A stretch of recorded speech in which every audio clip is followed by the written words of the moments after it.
శాసనసభ వ్యవహారాల మంత్రి గారిని అడుగుతున్నా. ఆయన ఇలా మైక్లో దొంగ అని 5 సార్లు మాట్లాడిండు. Is it permissible? అది రికార్డు నుంచి తొలగిస్తారా? ఆయన ముందు క్షమాపణ చెప్పాలన్నా వద్దా? You have to answer. Sir, any unparliamentary remark made by any minister should be expunged. Any member also, ministers also, any member of this honorable house. Sir, expend చేయాలా?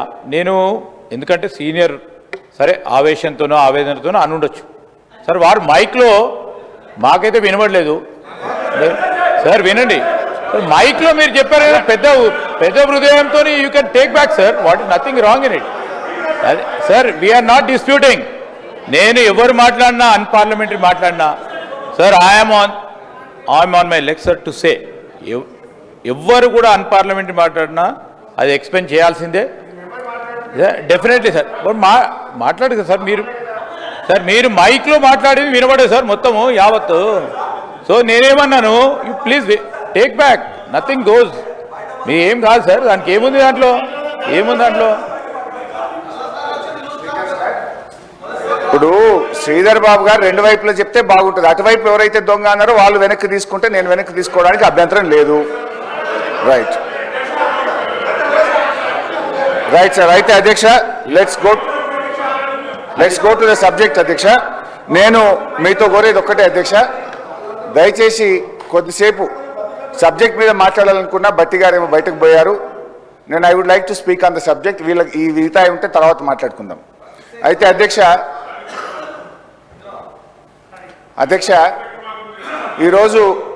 ఈరోజు గౌరవనీయులు బట్టి విక్రమార్క గారు సభలో మాట్లాడుతూ అన్నీ కూడా పచ్చి అబద్ధాలను, గోబల్స్ను, ఎన్నికల ప్రచారంలో ప్రతిపక్షంలో ఉన్నప్పుడు ఏ రకమైన మాటలు చెప్పారో ఈ సభలో కూడా అదే చెప్పారు. నేను I want to prove all those things. మొట్టమొదటిది, ఆస్తులు అమ్మడం లేదు, మేము మీలాగా, ఇది అబద్ధము అని డిప్యూటీ సీఎం గారు చెప్పారు.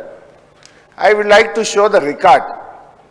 జీవో నంబర్ 54 డేటెడ్ 26 జూన్ 2024 ఈ ప్రభుత్వం వచ్చిన తర్వాత. ఏంటిది?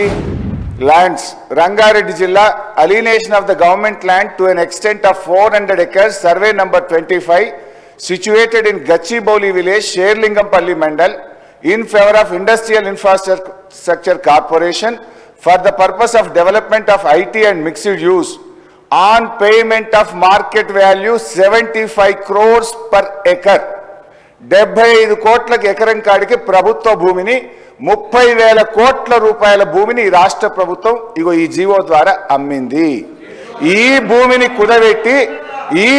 కుదబెట్టి టీజీఐఐసి వాళ్ళు బ్యాంకుల్లో 20,000 కోట్ల అప్పు తేవడానికి 3 నెలల నుంచి కాలుకు బల్పం గట్టకుండా తిరుగుతున్నారు. గౌరవనీయులు ఉప ముఖ్యమంత్రి గారు ఏమన్నారు? మేము భూములు అమ్మలేదు అన్నారు. 75 కోట్లకు ఎకరం కాడికి భూమిని అమ్మినామని స్పష్టంగా జీవోలోనే ఇచ్చారు. ఒక నిమిషం, లెట్ మీ కంప్లీట్. అధ్యక్ష, బాగా అనుభవం ఉన్న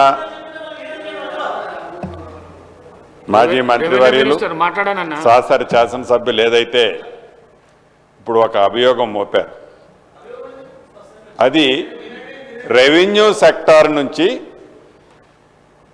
ఆ సెక్టార్కి ట్రాన్స్ఫర్ చేసి దాని కాస్ట్ రేపు దాన్ని రియలైజ్ అయిన తర్వాత ఆ అమౌంట్ని దీనికి తీసుకునే ఉద్దేశంతో దాన్ని చూపించామే తప్ప, అంటే 30,000 కోట్లు ఆ సెక్టార్ నుంచి రెవెన్యూ సెక్టార్కు, లేకుంటే ఆ ఖాతా నుంచి ఇటు వచ్చినట్ల ఏదో ఒక పేపర్ చూసి మీరు అమ్మిన దాంతో పోలిస్తే మేము అమ్మిందంత అధ్యక్ష.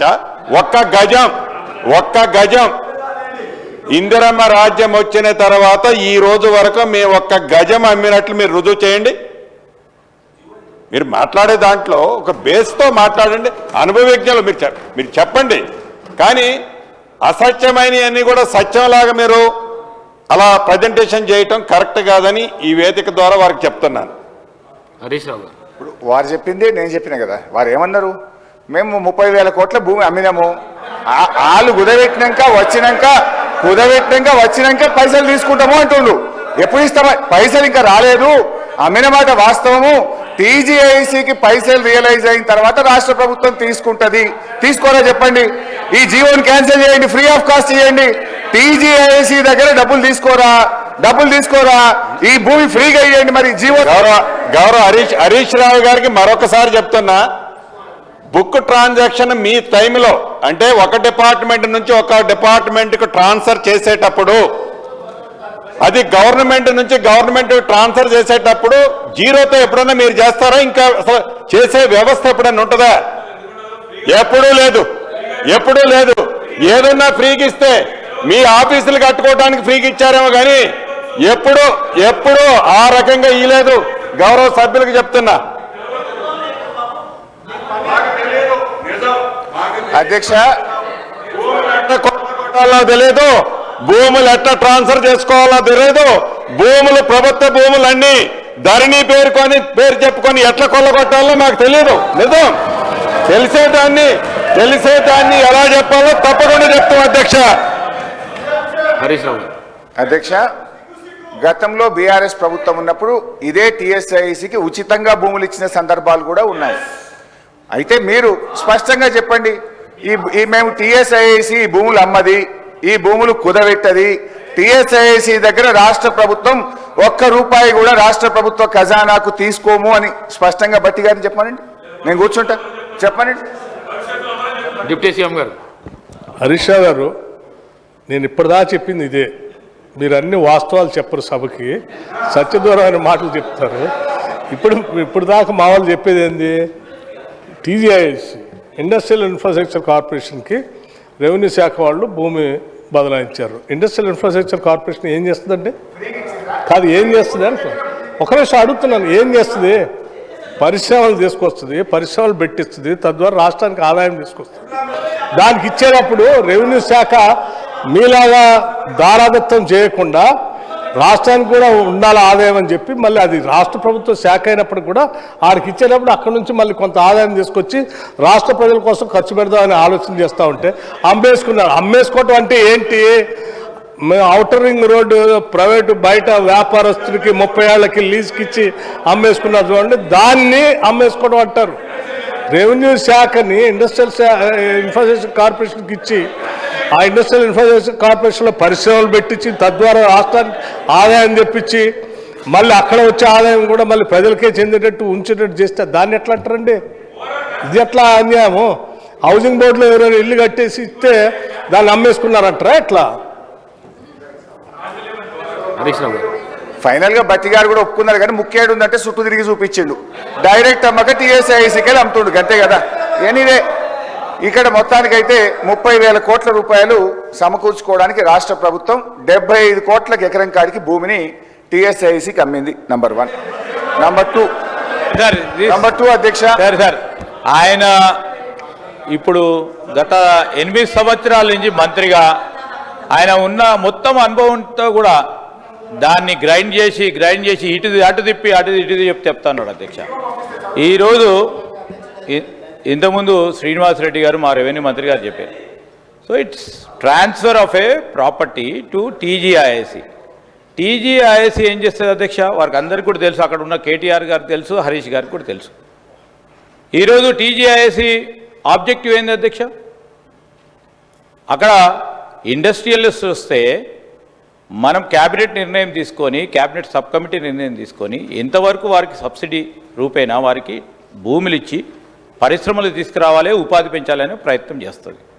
సో ఆ ప్రయత్నంలో వారు మాకు ట్రాన్స్ఫర్ చేసిన ఐఏసీకి ట్రాన్స్ఫర్ చేసిన తర్వాత దానిపైన మేము ఏ విధంగా మరి నిధులు సమకూర్చే ప్రయత్నంలో ఉన్నాను తప్ప అసలు ఈరోజు అమ్మకాన్ని పెడితే ఆక్షన్ అయితే కదా అధ్యక్ష?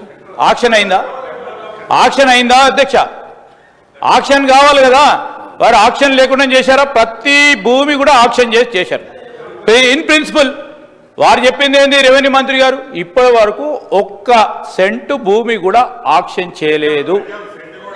గజం భూమి కూడా ఆక్షన్ చేయలేదు. అమ్మనే లేదు అధ్యక్ష. వారు అమ్మాలా అంటున్నారు. అమ్మమంటే అమ్ముతాం అందరూ, మరి అమ్మాలా అంటూ ఉన్నారు. వారు అమ్మమంటే అమ్ముతాము. దానికి ఏముంది అధ్యక్ష? దాని గురించి కాదు. ఈరోజు పరిశ్రమలు రావాలి, పరిశ్రమలకు సంబంధించిన ఇన్ఫ్రాస్ట్రక్చర్ కార్పొరేషన్ కూడా లాభం బాటలో నడవాలనే ఒక ప్రయత్న భాగంలో ఈరోజు మరి రెవెన్యూ మినిస్టర్ గారు మరి క్యాబినెట్ అంతా కూడా నిర్ణయం చేసి దానికి ట్రాన్స్ఫర్ చేస్తే ఈరోజు ట్రాన్స్ఫర్ చేసినంతమంది అమ్మిన ఎవరికైనా భూములు అమ్మితే వాల్యుయేషన్ అధ్యక్ష దానికి ఈ భూమి విలువ 75 కోట్లకు సంబంధించి ఒక వాల్యుయేషన్ చేస్తే దాన్ని అమ్ముకున్నారని గ్లోబల్ ప్రచారం చేస్తే ఎట్లా అధ్యక్ష? హరీష్ రావు గారు. సార్ దీంట్లో డీటెయిల్గా పోను ఇంకో ఫామ్లో వస్తా కానీ దండు మల్కాపూర్లో ఇండస్ట్రియల్ ఎస్టేట్కు బీఆర్ఎస్ ప్రభుత్వం ఉన్నప్పుడు ఒక్క రూపాయి లేకుండా రాష్ట్ర ప్రభుత్వం టీఎస్ఐఈసీకి అక్కడ 400 ఎకరాల భూమి ఇచ్చాం.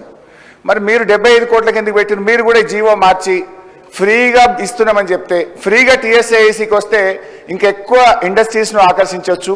ఫ్రీగా మీరు ఈ ల్యాండ్ను ఇండస్ట్రియలిస్టులకు ప్రపంచ ఇండస్ట్రియలిస్టులకు మీరు ఇచ్చినట్టయితే ఇంకా చాలా పెద్ద పెద్ద కంపెనీలు మనకు వచ్చి ఎక్కువ ఉద్యోగాలు వస్తాయి కనుక ఈ జీవోను మార్చి ఫ్రీగా ఇస్తామని చెప్పండి. అప్పుడు మీరు భూమి అమ్మలేదంటే నేను నమ్ముతా అధ్యక్ష. ఇకపోతే అధ్యక్ష ఎట్లయినా ఇంటెలెక్చువల్ మినిస్టర్ కదా శ్రీధర్ బాబు గారు, ఈ క్యాన్ ట్విస్ట్ ఎనీవే అధ్యక్ష. అయితే మిగతా విషయాలకు పోతే గౌరవనీయులు ఉప ముఖ్యమంత్రి గారు ఫార్మ్ మెకనైజేషన్కు బీఆర్ఎస్ ప్రభుత్వం ₹1 ఇవ్వలేదు అన్నాడు. డ్రిప్ స్ప్రింక్లర్లకు ₹1 ఇవ్వలేదు అన్నాడు. రైతులకు ఇన్సూరెన్స్ డబ్బులు కట్టలేదు అన్నారు. నేను మెస్ ఛార్జీలు ఎస్సీ ఎస్టీ బీసీ పిల్లలకు పెంచలేదు అన్నారు. సభలోని ఇప్పుడే మాట్లాడారు. దీని మీద I want to challenge the minister. ఎందుకంటే అన్నం ఉడికిందా లేదా చూడాలంటే ఒక మెతుకు ముట్టుకుంటే చాలు. అంటే ఇవాళ బట్టి విక్రమార్క గారి మాటల్లో నిజాయితీ ఎంత ఉందంటే నేతి బీరకాయల్లో నెయ్యి ఎంతనో బట్టి గారి మాటల్లో నిజాయితీ అంత. నేను ఉత్తుత్తగా మాట్లాడతలేను ఈ మాటల మీద. నేను ఇప్పుడే నా రాజీనామా లేఖను స్పీకర్ ఫార్మెట్లో మీకు ఇస్తా. ఒకవేళ ఇవన్నీ వీటికి మేము ఇచ్చుండకపోతే నా రాజీనామాను మీరు యాక్సెప్ట్ చేయండి. ఇచ్చుంటే బట్టి గారు రాజీనామా లెటర్ను సీదా గవర్నర్ దగ్గరికి పోయి ఇస్తారా అని మీ ద్వారా వారిని అడుగుతా ఉన్నా. ఒకటి అంటే అన్ని అబద్ధాలు గోబల్స్. మేము మెస్ ఛార్జీలు పెంచింది నిజం, ఫార్మ్ మెకనైజేషన్కు డబ్బులు ఇచ్చింది నిజం, డ్రిప్ స్ప్రింక్లర్లకు డబ్బులు ఇచ్చింది నిజం, రైతు బీమాకు 2018-19లో 883 కోట్లు, 19-20లో 951 కోట్లు, 20-21లో 1456 కోట్లు, 21-22లో 1166 కోట్లు, 22-23లో 1139 కోట్లు మేము కట్టాం. సో ఈ రకంగా దయచేసి సభను తప్పుదో పట్టించే విధంగా మాట్లాడొద్దని గౌరవ బట్టి విక్రమార్క గారిని కోరుతా ఉన్నా. ఇకపోతే ఈరోజు చర్చ విషయానికి వద్దాం. గౌరవనీయులు బట్టి విక్రమార్క గారు 2 రూపాలుగా చర్చ నడిపారు. ఒకటి మీరు అసెంబ్లీలో పెట్టినటువంటి వైట్ పేపర్ మీద చర్చ ఒకవైపు నడిపారు, ఇంకొక వైపు ఆర్బీఐ రిపోర్ట్ మీద ఇంకొక వైపు నడిపారు. I will discuss on both the sides. First me white paper మీదనే మాట్లాడతా, సెకండ్ ఆర్బీఐ మీద మాట్లాడతా. మీ వైట్ పేపర్ బుక్ కూడా నేను తెచ్చుకున్నా. ఇది అసెంబ్లీలో మీరు పెట్టిన వైట్ పేపర్. నేను ఇళ్ళకెళ్ళే చెప్తున్నా తప్ప ఒక్క వర్డ్ కూడా వేరే చెప్పను.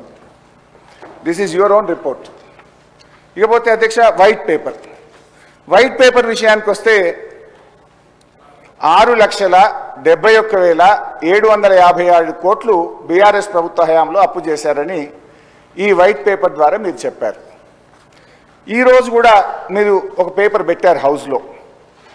మిమ్మల్ని అభినందిస్తూ ఉన్నా. నిజాలు ఇక్కడ కనీసం ఒక్క దగ్గరైనా నిజం చెప్పారు. ఏం చెప్పారు? ఏడాది కాంగ్రెస్ పాలనలో 1,27,208 కోట్ల రూపాయలు అప్పు చేశాము అని చెప్పారు. 1,27,208 కోట్లు మొదటి ఆర్థిక సంవత్సరమే చేశారంటే నెక్స్ట్ ఏమవుతుంది?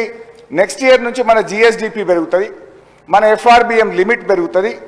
ఈ లెక్కన మీరు క్యాలిక్యులేట్ చేసుకుంటూ పోతే 5 ఏళ్లలో 1,27,000 కాడికి క్యాలిక్యులేట్ చేస్తేనే 6,38,000 కోట్లు అవుతుంది.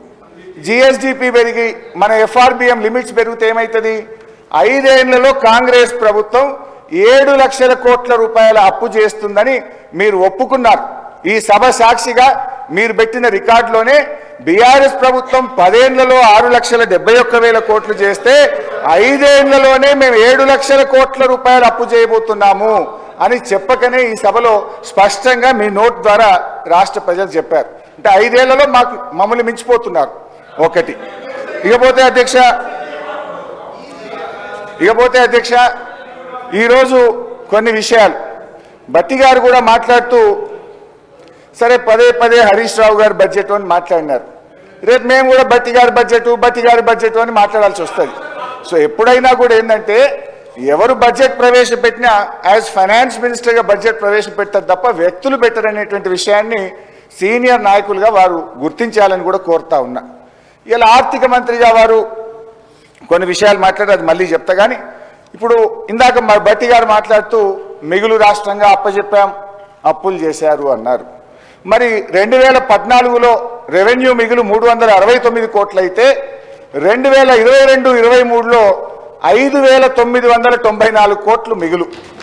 మొన్న మీరు రీఅప్రోప్రియేషన్ కింద 2023-24 సంవత్సరానికి సంబంధించి బడ్జెట్ ఆర్ఈ చేసినప్పుడు కూడా 1,704 కోట్ల రూపాయల మిగులు అని ఈ భట్టి గారే ఈ శాసనసభలోనే పెట్టారు. అంటే మీరు ఆ రోజు మాకు 369 కోట్ల మిగులు రాష్ట్రాన్ని అప్పచెప్తే మీ లెక్కల ప్రకారంగా మీరు ఈ శాసనసభలో పెట్టిన బడ్జెట్ బుక్కుల ఆధారంగా 1,704 కోట్ల రూపాయల మిగులుతో ఈ రాష్ట్రాన్ని మేము మీకు అప్పచెప్పాము. మేము కూడా సర్ప్లస్ స్టేట్గానే మీకు అప్పచెప్పాము. అయితే అధ్యక్ష, ఈరోజు ఈ మిగులు రాష్ట్రం సర్ప్లస్ బడ్జెట్ అంటే ఏంటి అధ్యక్ష? అంటే మనము మిత్తీలు, జీతాలు, పెన్షన్లు, అదేవిధంగా అన్ని రకాల సబ్సిడీలు అన్నీ పోయిన తర్వాత మిగిలేదాన్ని మనం ఖర్చులు బొంగ మిగిలేదాన్ని రెవెన్యూ సర్ప్లస్ అంటాం. అంటే మేము కూడా మిగులు రాష్ట్రంగానే మీకు అప్పచెప్పాం. ఇది నా మాట కాదు, ఇది శాసనసభలో మీరు చెప్పిన మాట. ఇకపోతే అధ్యక్ష, మరి ఇందాక కూడా భట్టి గారు ఒక మాట మాట్లాడుతూ ఎలక్ట్రిసిటీ డిపార్ట్మెంట్లో మీరు చాలా డబ్బులు కట్టాలి కదా, 1,25,000 కోట్లని పాపం లేని ఆవేశం తెచ్చుకొని చాలా ఆవేశంగా చెప్పారు. ఇప్పుడు 2014-15లో రాష్ట్రం ఏర్పడ్డప్పుడు ఈ రాష్ట్ర బడ్జెట్ 68,000 కోట్లు. 68,000 కోట్లకే ఒక విద్యుత్ సబ్సిడీకి 15,000 కోట్లు కడతారా?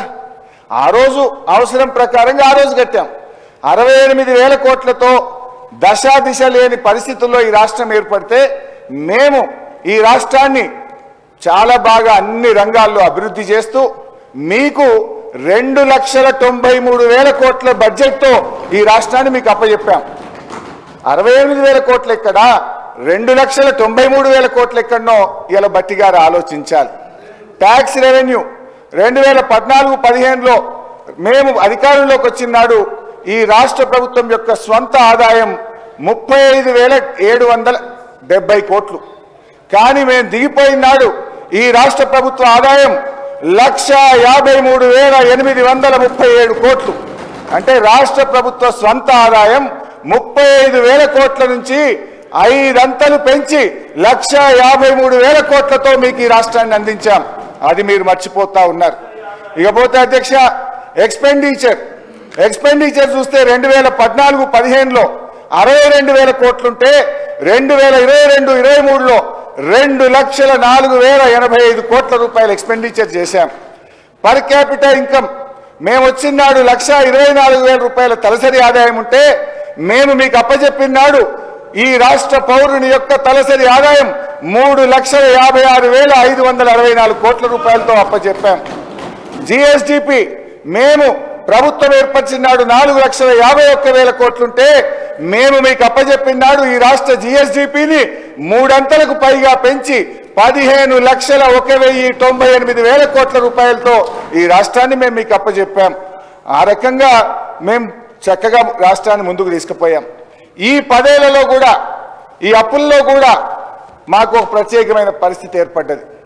కేంద్ర ప్రభుత్వం వరుసగా 2 కరోనా సంవత్సరాలు వచ్చినాయి. దేశమే కాదు ప్రపంచ ఆర్థిక వ్యవస్థ కుప్పకూలిన పరిస్థితి. అలాంటి 2 వరుస కరోనా సంవత్సరాలను కూడా మా 10 ఏళ్ల పాలనలో మేము ఎదుర్కొన్నాం.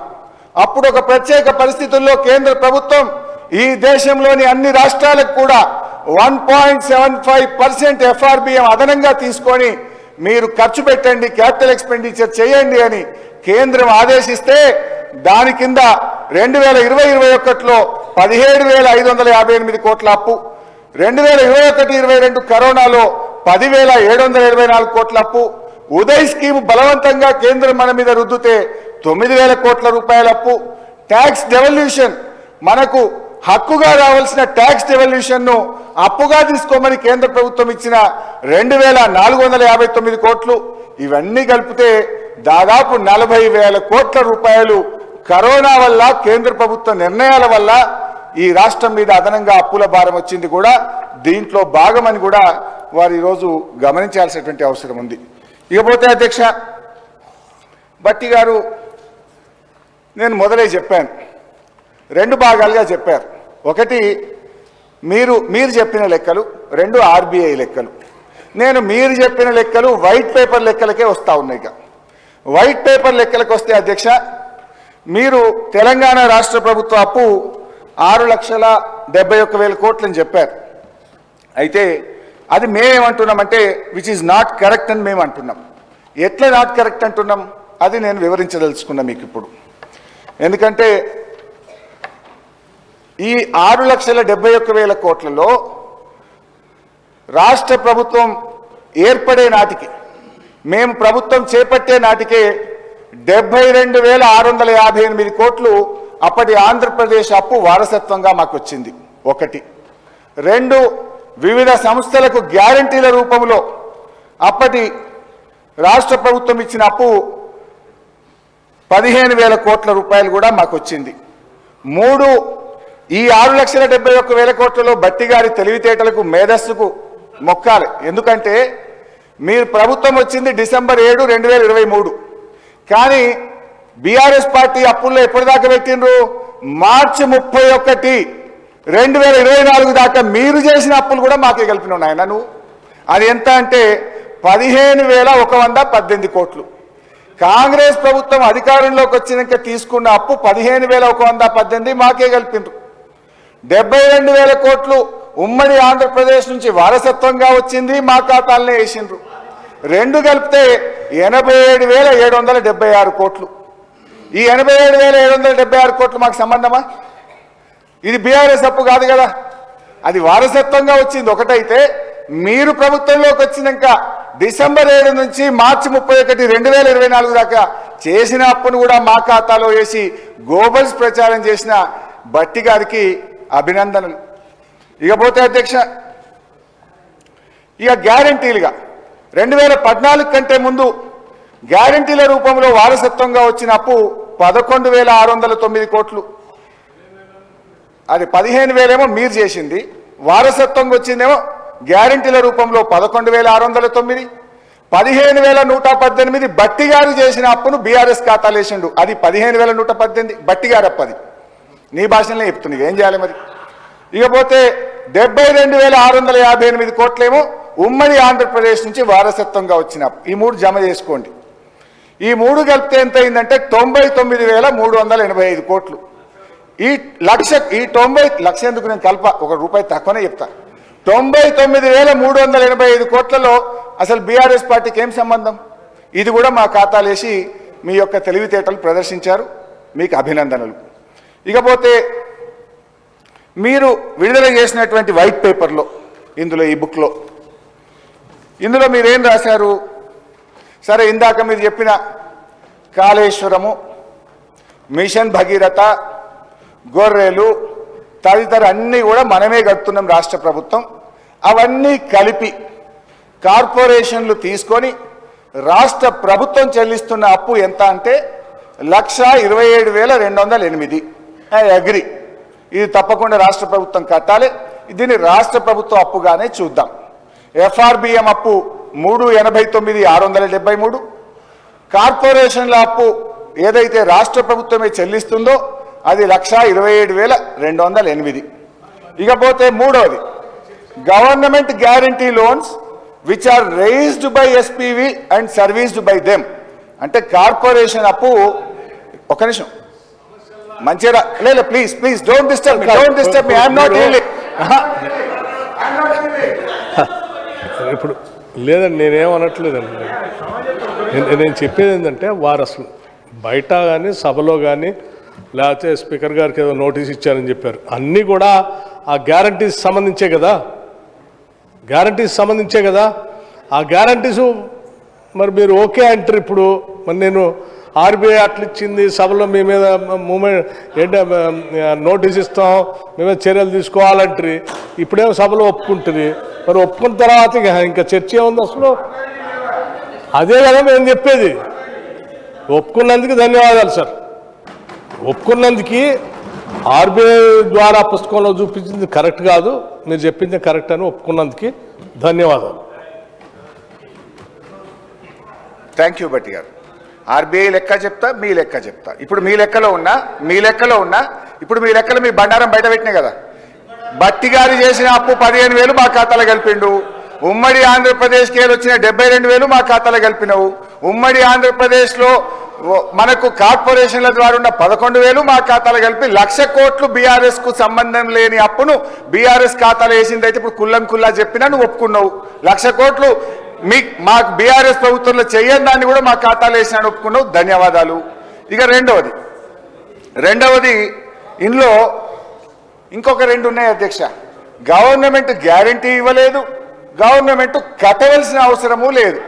అది ఎంత అంటే 59,000. గవర్నమెంట్ గ్యారంటీ ఇచ్చింది, గవర్నమెంట్ కట్టవలసిన అవసరం లేనిది 95,000 కోట్లు. ఈ 2 కలిపితే ఎంతంటే అధ్యక్ష, గవర్నమెంట్ రాష్ట్ర ప్రభుత్వ ఖజానా నుంచి కట్టవలసినటువంటి అవసరం లేని డబ్బు 1,54,876 కోట్లు.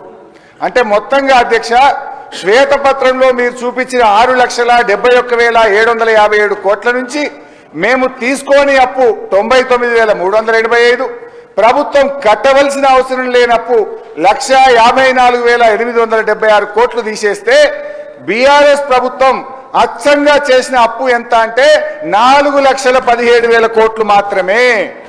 ఈ 4,17,000 కోట్లలో కూడా కరోనా సమయంలో ఇందాక నేను చెప్పిన ఉదయ్ స్కీమ్ కానీ, రాష్ట్రానికి రావాల్సిన గ్రాంట్స్ కానీ, కరోనా సమయంలో తీసుకున్న 39,000 కూడా ఇలా ఉన్నాయి. 39,000 కరోనా ప్రత్యేక పరిస్థితుల్లో తీసుకున్న అప్పు కూడా కలిపి 10 ఏళ్ల బీఆర్ఎస్ పాలనలో తీసుకున్న అప్పు కేవలం 4,17,000 మాత్రమే. కానీ మీరు మొదటి సంవత్సరమే 1,27,000 చేసిండ్రు. మేము 10 ఏళ్లలో 4,17,000. Correct sir. అధ్యక్ష, హరీష్ రావు గారు చాలా తెలివిగా సభను తప్పుదోవ పట్టించడానికి ప్రయత్నం చేస్తున్నారు. That's not correct. ఇప్పుడు వారు ఏమన్నారు, మేము వచ్చిన 3 నెలల పాలన కూడా తెచ్చిన అప్పుల్ని మీరు కలిపి చెప్తున్నారు అని అన్నారు. లేదు, ఒకసారి శ్వేతపత్రం పుస్తకం ఒకసారి తీసుకోమని చెప్పండి అధ్యక్ష. అది తెలంగాణ రాష్ట్ర ఆర్థిక శ్వేతపత్రం, ఆర్థిక శాఖ అప్పుడు ప్రవేశపెట్టినప్పుడు ఆ తర్వాత 3 నెలలు ఇంకా రాలే మాకు. అప్పటికి ఆ 3 నెలల కంటే ముందే కదా ప్రవేశపెట్టింది ఇది. ఆ ప్రవేశపెట్టినప్పుడే మేము ఇచ్చింది దీంట్లో చాలా స్పష్టంగా అవుట్ స్టాండింగ్ డెట్ 6,71,757 కోట్లని ఇచ్చాం. రాబోయే 3 నెలల్లో మేము చేసే అప్పుని దాంట్లో యాడ్ చేయలేదు. సో మీరు అది కూడా యాడ్ చేసి 6,71,757 కోట్లు అని చెప్తున్నారు, విచ్ ఇస్ నాట్ కరెక్ట్. తర్వాత దీంట్లో మళ్ళీ మేము డీటెయిల్గా నేను చెప్పిన దాంట్లో కూడా చెప్పా, శ్వేతపత్రమే కాకుండా ఇప్పుడు కూడా చెప్తూ దీంట్లో out standing debt as on 1/12/2023 అని చాలా స్పష్టంగా చెప్పాను. దాంట్లో 6,71,757 crores. సో శ్వేతపత్రం మేము ఇచ్చిన పుస్తకంలో అదే, అప్పుడు ప్రజెంట్ చేసినప్పుడు పెట్టింది అదే, ఇప్పుడు చెప్పేది కూడా అదే అధ్యక్ష. సో హరీష్ రావు గారు ఇవన్నీ వదిలేసి అది చెప్తాం మాకంటే ముందు మాకు ఇంత వారసత్వంగా వచ్చింది మేము ఎప్పుడు కాదనలేదు అధ్యక్ష. ఏం చెప్పాము మొన్న చెప్పినప్పుడు కూడా మేము ఏం చెప్పాము, రాష్ట్ర విభజన జరిగేటప్పటికి 6,400 కోట్లు ఉండేది అప్పు అను ఆ ఇంట్రెస్ట్ కట్టడానికి. 10 ఏళ్ళు మీ పాలనకు వచ్చేవారికి అది 66,000 కోట్లు అయిపోయింది అప్పు కట్టేది. ఎందుకు 6,400 నుంచి 66,400 ఎందుకు పెంచారని అడిగాం. అట్లాగే మీరు అప్పుడు వారసత్వంగా వచ్చింది మేము అది కూడా చెప్పాం కదా, చాలా సందర్భాల్లో చెప్పాం. అప్పుడు ఉన్నటువంటి అప్పు ఎంత ఉంది, తర్వాత మీరు వచ్చిన తర్వాత ఎంత చేసింది అన్నీ క్యాల్కులేట్ చేసే ఆ 1,00,000 కోట్ల అప్పు ఎంత చేశారో చెప్పాం. దాన్ని వదిలేసి ఇప్పుడు మళ్ళీ ఆ పాతదంత ఉంది, తర్వాత మీరు వచ్చిన తర్వాత ఎంత చేశారు, మేము ఎంత చేయలేదు అసలు అని మళ్ళీ చాలా కన్వీనియంట్గా సభను తప్పుదోవ పట్టించడం కోసం చాలా సిస్టమేటిక్గా కన్వీనియంట్గా ఈ trying to misguide the house once again, which is not correct అధ్యక్ష. నేను హరీష్ రావు గారికి చెప్తా ఉన్నాను, మీరు ఒప్పుకున్నారు ఇందాక ఏదో గ్యారంటీస్ సంబంధించి ఆర్బీఐలో మేము ఇచ్చిందని వాళ్ళు చూపించారు. సరే అది మీ లెక్క ప్రకారం ప్రభుత్వం కట్టాలి కాబట్టి అది కరెక్టే అని ఒప్పుకున్నారు. అవి సంతోషం. అట్లా ఇవి కూడా మీరు ఒప్పుకోవాల్సింది, ఇవి కూడా ఆన్ రికార్డు ఉన్నాయి. ఏం మేము ఆకాశం నుంచి తీసుకొచ్చి ఇచ్చినవి కాదు అధ్యక్ష.